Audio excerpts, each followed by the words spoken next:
Movie की starting में शुन नाम के एक लड़के को दिखाया जाता है जो अपनी बोरिंग लाइफ के लिए गॉड से कंप्लेन कर रहा होता है। वो कहता है कि काश मेरी लाइफ एक वीडियो गेम की तरह इंटरेस्टिंग होती तो कितना मजा आता। यही चीज सोचते हुए शुन सो जाता है। नेक्स्ट डे वो क्लासरूम में बाकी स्टूडेंट्स के साथ बैठा होता है।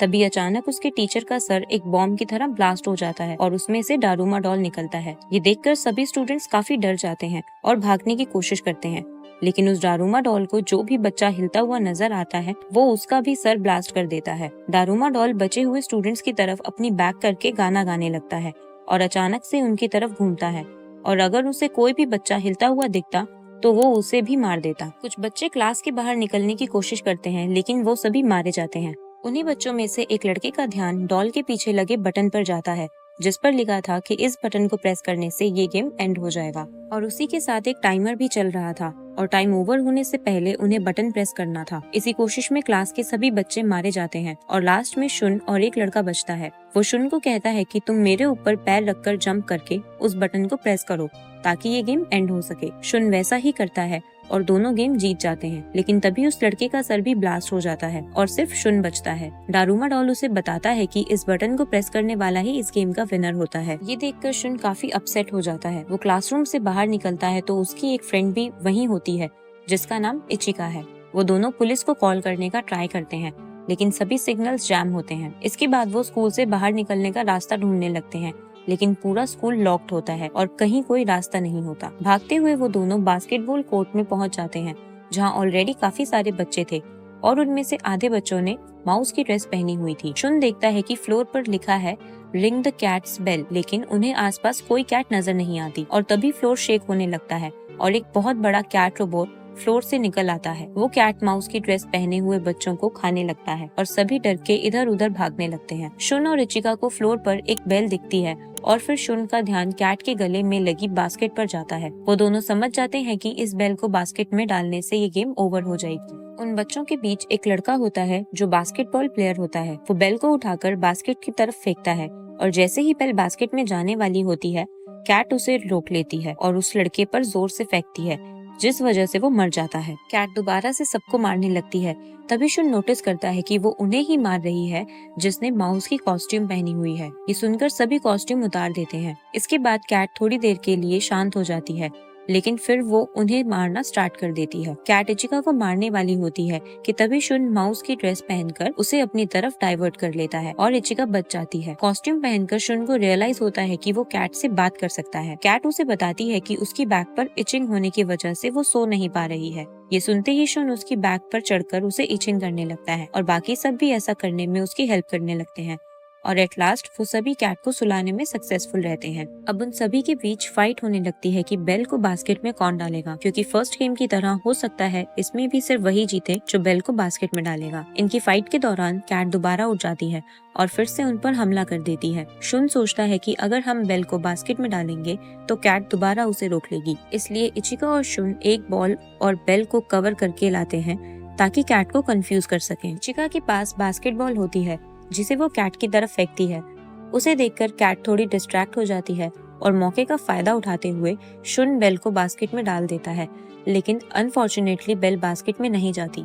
तभी एंट्री होती है अमाया की और वो बेल को सीधा बास्केट में डाल देता है और गेम एंड हो जाती है। अमाया शुन और इचिका को छोड़कर बाकी बचे हुए स्टूडेंट्स को मार देता है। वो कहता है कि ये लोग आगे जाने के लायक नहीं हैं, क्योंकि इनमें से कोई भी स्ट्रॉन्ग नहीं है। वो काफी सेल्फिश होता है और अपने आप को ही बचाने की सोचता है। ये तीनों आपस में बात कर रहे होते हैं और तभी कैट के मुंह से स्लीपिंग गैस निकलती है और वो तीनों बेहोश हो जाते हैं। इसके बाद स्कूल के बाहर का सीन दिखाया जाता है। पूरे शहर में सभी लोग काफी परेशान होते हैं। इस गेम का लाइव टेलीकास्ट टीवी पर दिखाया जा रहा होता है। गवर्नमेंट को लगता है कि ये कोई एलियन अटैक है, क्योंकि ऐसी टेक्नोलॉजी उनके पास नहीं थी। न्यूज में दिखाते हैं कि विनर्स को एक फ्लाइंग क्यूब में ले जाया जा रहा है। दूसरी तरफ एक आदमी को दिखाते हैं जो एक रेडियो को ठीक कर रहा होता है। यहाँ से सीन शिफ्ट होता है शुन की तरफ, जिसे अब होश आ गया है और वो एक रूम में है जहाँ उसके साथ 3 और स्टूडेंट्स हैं। उनमें से एक लड़की उसकी चाइल्डहुड फ्रेंड होती है जिसका नाम तकाशी है। वहाँ उन सभी को बाहर चल रही न्यूज दिखाई जाती है, जिसे देखकर शुन को पता चलता है कि वो लास्ट के बचे हुए स्टूडेंट्स में से एक है और उनकी गेम को लाइव दिखाया जा रहा है। गवर्नमेंट या पुलिस किसी भी तरीके से उनकी हेल्प नहीं कर सकती। ये लोग आपस में बात कर रहे होते हैं कि तभी जिस रूम में ये थे वहाँ पर 4 कोकेशी डॉल्स आ जाती है जो उन्हें गेम के रूल समझाती हैं। रूल्स ये होते हैं कि वो डॉल्स किसी एक बच्चे को सेंटर में बिठाकर उसकी आंखों पर पट्टी बांधकर उसके चारों तरफ गाना गाते हुए घूमेंगी और गाना खत्म होने पर उसे बताना होगा कि उसके पीछे के डॉल का क्या नाम है। गेम स्टार्ट होती है और एक लड़का मारा जाता है क्योंकि वो गलत नाम बताता है। दूसरी बार में एक लड़की मारी जाती है और तीसरे नंबर पर ताकाशी को बुलाया जाता है, लेकिन शुन कहता है कि वो पहले खेलना चाहता है। गेम स्टार्ट होती है और जब शुन से पूछा जाता है कि तुम्हारे पीछे कौन है, तो वो आंसर नहीं दे पाता और टाइम ओवर होने का सायरन बज जाता है। तो वो डॉल्स उसे कहती हैं कि तुम्हारा टाइम ओवर हो गया है और तुम हार गए हो। तभी शुन अपने पीछे खड़ी डॉल का सही नाम बताता है और पट्टी निकाल देता है। वो डॉल्स उसे कहती हैं कि अब आंसर देने का कोई फायदा नहीं क्योंकि टाइम अप हो चुका है, जिस पर शुन उन्हें कहता है कि टाइम अप नहीं हुआ है, तुम्हें जो सायरन सुनाई दिया है वो मेरे फोन में रिकॉर्डेड था जिसे मैंने पहले किया था। तुम्हें लगा कि टाइम ओवर हो गया है और तुम सबने बोलना स्टार्ट कर दिया और तुम्हारी आवाज सुनकर मैं पहचान गया कि मेरे पीछे कौन है। शुन ने काफी स्मार्टली ये गेम जीत लिया था। अब वो चारों डॉल्स ब्लास्ट हो जाती हैं और उनमें से 2 कीज निकलती हैं, जिसे लेकर शुन और ताकाशी वहाँ से निकलते हैं। उस रूम से बाहर निकलकर उन्हें एक लड़का मिलता है जिसके पीछे एक बहुत डरावनी डॉल भाग रही होती है। वो लड़का जल्दी से शुन का हाथ पकड़ लेता है और डॉल वहाँ से चली जाती है। वो लड़का कहता है कि हमें एक दूसरे का हाथ पकड़कर रहना होगा, तभी इन डॉल से बच पाएंगे। ये लोग आगे बढ़ते हैं, तभी शुन देखता है कि इचिका के पीछे भी वही डॉल भाग रही है। वो उसकी जान बचाने के लिए उसका हाथ पकड़ता है और वो डॉल वहाँ से चली जाती है। अब ये चारों एक वॉल के सामने पहुँचते हैं जहाँ पर 7 की होल्स बने हुए थे। इन चारों के अलावा उस वॉल के पास 2 और लड़के होते हैं, लेकिन उस वॉल से आगे जाने के लिए इन्हें 7 कीज की जरूरत थी। तभी वहाँ अमाया भी आ जाता है, जो एक लड़के का सहारा लेकर वहाँ तक पहुँचता है, लेकिन जैसे ही उसका काम पूरा होता है वो उसे मार देता है। ये सभी उस वॉल में कीज को लगाते हैं। उसमें से एक आवाज आती है और इन सभी को कपड़े चेंज करके आगे बढ़ने को कहा जाता है। अब ये लोग एक न्यू गेम प्लेटफॉर्म पर आ गए हैं जहाँ हर तरफ बर्फ और एक पोलर बेयर है। बेयर उन्हें कहता है कि इस गेम को क्लियर करने के लिए तुम्हें कुछ क्वेश्चंस के आंसर देने होंगे। जो गलत आंसर देगा और झूठ बोलेगा वो मारा जाएगा। बेयर का पहला क्वेश्चन होता है कि तुम्हारा फेवरेट फूड कौन सा है, जिस पर सभी बच्चे जवाब देते हैं, लेकिन बेयर कहता है कि तुम सब में से कोई एक झूठ बोल रहा है और तुम्ही लोगों को डिसाइड करना होगा कि वो कौन है। शुन, ताकाशी और इचिका को छोड़कर बाकी सभी एक लड़के पर इल्जाम लगाते हैं कि वो झूठ बोल रहा है और वो बेयर उसे पैरों से कुचलकर मार देता है। बेयर का नेक्स्ट क्वेश्चन होता है कि शुन को कौन कौन पसंद करता है, जिसका जवाब सभी हाँ में देते हैं, लेकिन बेयर कहता है कि तुम्हारे पीछे एक इम्पोस्टर है जो झूठ बोल रहा है। बचे हुए 6 बच्चों में से ताकाशी ही दूसरे स्कूल की लड़की थी और वो सभी एक ही स्कूल के थे, इसलिए वो सब कहते हैं कि ताकाशी ही इम्पोस्टर है, लेकिन वो इस बात से एग्री नहीं करती और शुन को कहती है कि मैंने झूठ नहीं बोला, लेकिन बेयर उसे मार देता है। शुन अब समझ जाता है कि बेयर ही झूठ बोल रहा है और वो सभी सच आंसर दे रहे हैं। शुन कहता है कि तुम ही इम्पोस्टर हो और हमें मारने के लिए झूठ बोल रहे हो। ये सुनने के बाद बेयर ब्लैक कलर में टर्न हो जाता है और 5 बच्चे इस गेम को जीत जाते हैं। अब बचे हुए 5 बच्चों को लास्ट गेम में ले जाया जाता है। वहाँ पर 3 डॉल आकर इन्हें गेम के रूल समझाती हैं। लास्ट गेम का नाम था किक द कैन। इन 5 में से किसी एक को इस गेम का डीमन बनाया जाएगा। बाकी के 4 लोगों को उससे बचकर कहीं छुपना होगा। डीमन को अपनी जान बचाने के लिए उन चारों के चेहरों को देखकर उनका नाम लेकर सनसेट होने से पहले इस कैन को किक करना होगा, तभी वो जीत पाएगा।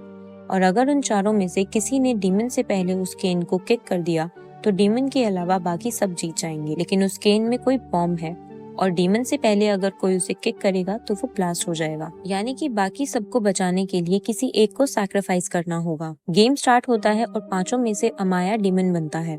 वो केन को उसकी जगह पर रखता है। बाकी के चारों लोग जाकर छुप जाते हैं। अमाया क्योंकि काफी स्मार्ट और स्ट्रॉन्ग होता है, वो 3 लोगों को काफी इजीली पकड़ लेता है और उन्हें एक रूम में बंद कर देता है। अब सिर्फ शुन बचा होता है। वो जहाँ छुपा होता है उसे वहाँ एक स्टील आर्मर दिखता है। शुन के दिमाग में एक आइडिया आता है और वो उस आर्मर को पहनकर अमाया के सामने आ जाता है। फेस कवर होने की वजह से अमाया उसका नाम नहीं ले पाता, क्योंकि रूल के अकॉर्डिंग पहले उसे शुन का फेस देखना होगा। आर्मर के हैवी वेट की वजह से शुन ठीक से नहीं चल पा रहा था। इसी चीज का फायदा उठाकर अमाया उसके फेस से कवर हटा देता है और उसका फेस देख लेता है। इसी बीच शुन अमाया को एक चेन से अपने साथ जोड़ लेता है और आर्मर को निकाल देता है। आर्मर का वेट ज्यादा होने की वजह से अमाया की स्पीड स्लो हो जाती है और शुन बिना अपनी जान की परवाह किए बाकी सबको बचाने के लिए केन को किक कर देता है, लेकिन वहाँ कोई ब्लास्ट नहीं होता। वो तीनों डॉल्स वहाँ आकर बताती है कि शुन की टीम इस फाइनल गेम की विनर बनी है और वो सभी अपने घर जा सकते हैं। अमाया डॉल से कहता है कि मैं मरना डिजर्व नहीं करता क्योंकि मैं सभी गेम्स में अपनी स्मार्टनेस और पावर की वजह से विनर रहा हूँ। वो डॉल्स उसे कहती हैं कि तुम नहीं मरने वाले, ये सिर्फ हार जीत का गेम था। पूरे शहर में सेलिब्रेशन होने लगती है। उन पांचों को प्राइज में आइसक्रीम दी जाती है, जिसके बाद वो लोग अपने घर जा सकते थे। आइसक्रीम खाते हुए शुन का ध्यान उसकी स्टिक पर जाता है जिस पर कुछ लिखा हुआ था।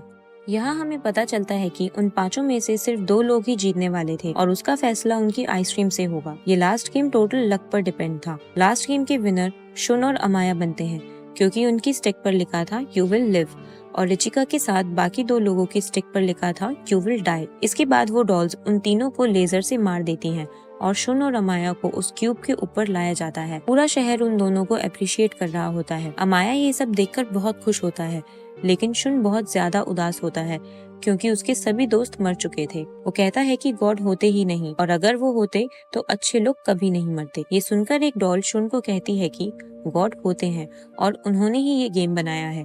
तभी वहाँ उस आदमी को दिखाते हैं जिसे मूवी के बीच में रेडियो ठीक करते हुए दिखाया गया था। वो डॉल कहती है कि यही गॉड हैं और इन्होंने ही ये गेम बनाया था। शुन उस आदमी की तरफ देखता है और यही मूवी एंड हो जाती है। अगर आपको हमारी वीडियो पसंद आई तो उसे लाइक जरूर करें और ऐसे ही अमेजिंग मूवीज के एक्सप्लेनेशन के लिए हमारे चैनल को सब्सक्राइब करें। Thanks for watching.